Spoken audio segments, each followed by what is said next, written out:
Bangladesh, a South Asian country bordered by India, Myanmar, and the Bay of Bengal, has a long and complex history that spans ancient civilizations, Islamic empires, colonial rule, and its eventual emergence as an independent nation in 1971.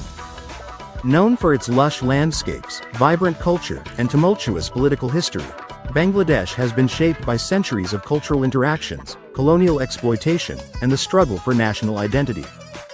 From the ancient Bengal region to the fight for independence from Pakistan, the history of Bangladesh is one of resilience, transformation, and the quest for freedom.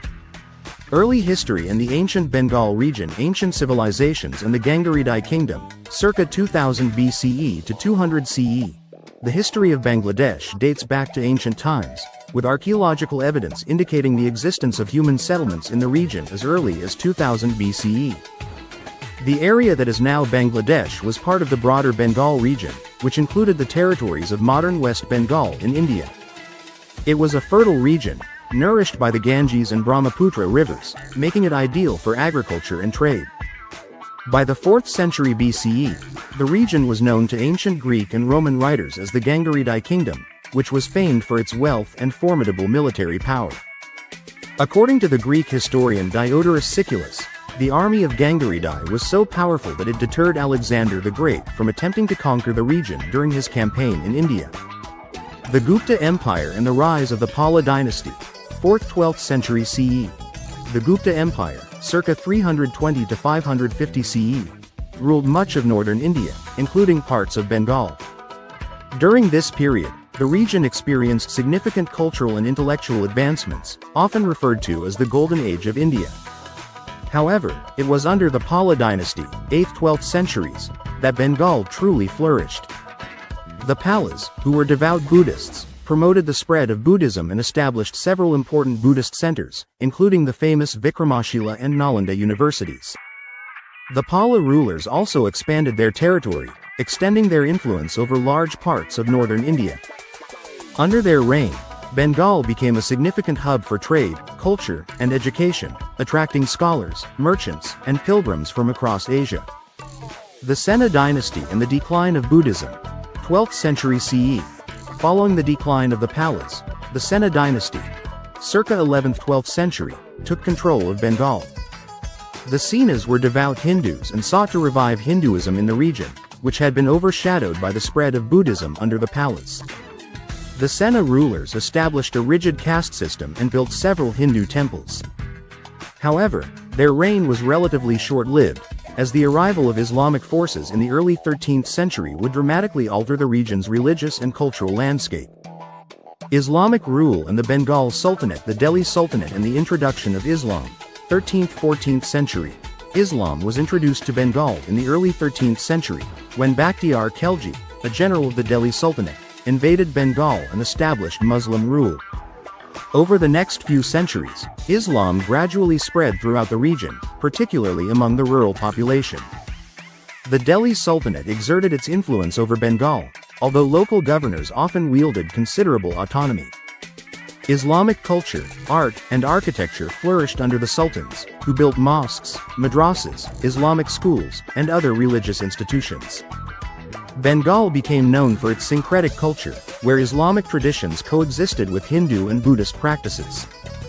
The independent Bengal Sultanate, 14th–16th century. By the mid-14th century, Bengal declared independence from the Delhi Sultanate and established the Bengal Sultanate. The Sultanate reached its peak under rulers like Sikandar Shah and Alauddin Husain Shah, who fostered trade and diplomatic relations with other Islamic states, including the Ottoman Empire and Persia. The Bengal Sultanate was a prosperous and cosmopolitan state, known for its thriving economy, rich cultural heritage, and religious tolerance. However, by the 16th century, the Sultanate began to decline due to internal strife and external pressures, particularly the rise of the Mughal Empire. The Mughal era and British colonial rule. The Mughal Empire in Bengal, 16th–18th century. In 1576, Akbar the Great, the third emperor of the Mughal Empire, conquered Bengal, incorporating it into the vast Mughal territories. Under Mughal rule, Bengal became one of the wealthiest and most populous regions of the empire. The Mughal governors, or Nawabs, ruled Bengal with a significant degree of autonomy, and the region's agricultural output and thriving trade with Europe, the Middle East, and Southeast Asia made it an economic powerhouse. Bengal's wealth attracted the attention of European trading powers, particularly the British East India Company, which gradually established its dominance in the region. By the mid-18th century, Bengal was one of the most lucrative provinces in the world, known for its production of fine textiles, including muslin, which was highly prized in Europe. The Battle of Plassey and British rule, 1757 to 1947. The Battle of Plassey in 1757 marked a turning point in Bengal's history. Robert Clive, an officer of the British East India Company, defeated the last independent Nawab of Bengal, Siraj-ud-Dawla, and established British control over the region. Bengal became the cornerstone of British colonial rule in India, and over the next century, the British expanded their control over the entire Indian subcontinent. Under British rule, Bengal suffered from economic exploitation, as the British drained the region's wealth to fuel their industrial revolution. The colonial period also saw several devastating famines, including the Great Bengal Famine of 1770, which resulted in the deaths of millions of people. Despite this, Bengal remained a center of intellectual and cultural activity, and it played a key role in the Indian independence movement. Partition of India and the birth of East Pakistan. The partition of Bengal and India, 1947. In 1947, the British finally withdrew from India, leading to the partition of the subcontinent into two independent states, India and Pakistan. Bengal was divided along religious lines, with the Muslim-majority eastern part becoming East Pakistan, part of the newly formed Pakistan, and the Hindu-majority western part becoming West Bengal, a state in India.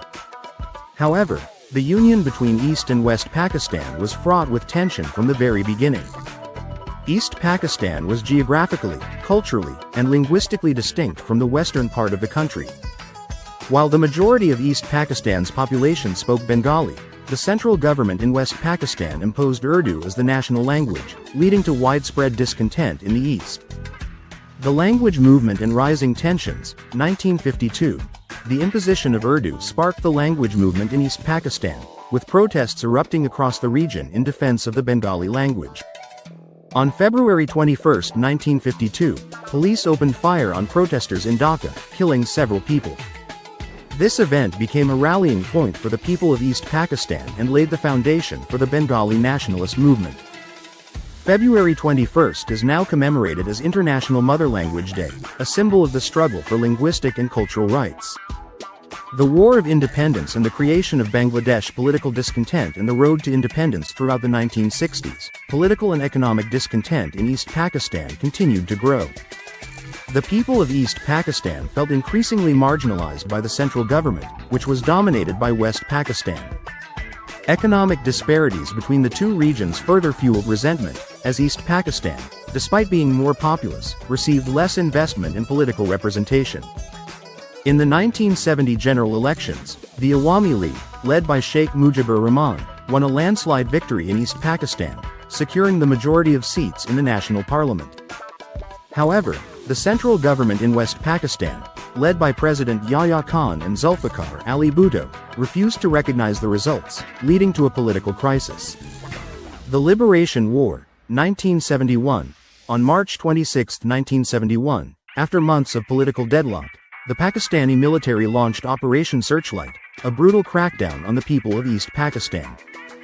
The operation aimed to suppress the growing independence movement, but it only strengthened the resolve of the Bengali people. What followed was the Bangladesh Liberation War, a bloody conflict that lasted for 9 months. The Pakistani military committed widespread atrocities, including mass killings, rapes, and the displacement of millions of people. An estimated 300,000 to 3 million people were killed during the war, and millions of refugees fled to neighboring India. In response, the Mukti Bahini Liberation Army, a guerrilla force made up of Bengali freedom fighters, waged a determined campaign against the Pakistani military. India, under the leadership of Prime Minister Indira Gandhi, eventually intervened in December 1971, and after a brief but intense war, Pakistani forces in East Pakistan surrendered on December 16, 1971. This day is now celebrated as Victory Day in Bangladesh. Post-independence Bangladesh early years and political instability. After gaining independence, Sheikh Mujibur Rahman became the first president of Bangladesh. However, the early years of the new nation were marked by significant challenges, including economic devastation, political instability, and natural disasters. In 1975, Mujib was assassinated in a military coup, plunging the country into a period of military rule that lasted until the early 1990s. Despite these difficulties, Bangladesh has made significant strides in improving its economy, education, and public health. It has become one of the world's leading producers of textiles and garments, and its microfinance sector, pioneered by Muhammad Yunus and the Grameen Bank, has been widely recognized for its success in reducing poverty. Democracy, development, and modern challenges. In the 1990s, Bangladesh transitioned to a democratic system of government, although political rivalry between the country's two main political parties, the Awami League and the Bangladesh Nationalist Party, BNP, has often led to instability. Despite these challenges, Bangladesh has emerged as one of the fastest-growing economies in the world. Today, Bangladesh faces both opportunities and challenges. Climate change poses a significant threat to the low-lying country, which is highly vulnerable to rising sea levels and natural disasters. At the same time, the country has made impressive progress in areas such as women's empowerment, public health, and education. Conclusion: the history of Bangladesh is one of resilience, struggle, and hope.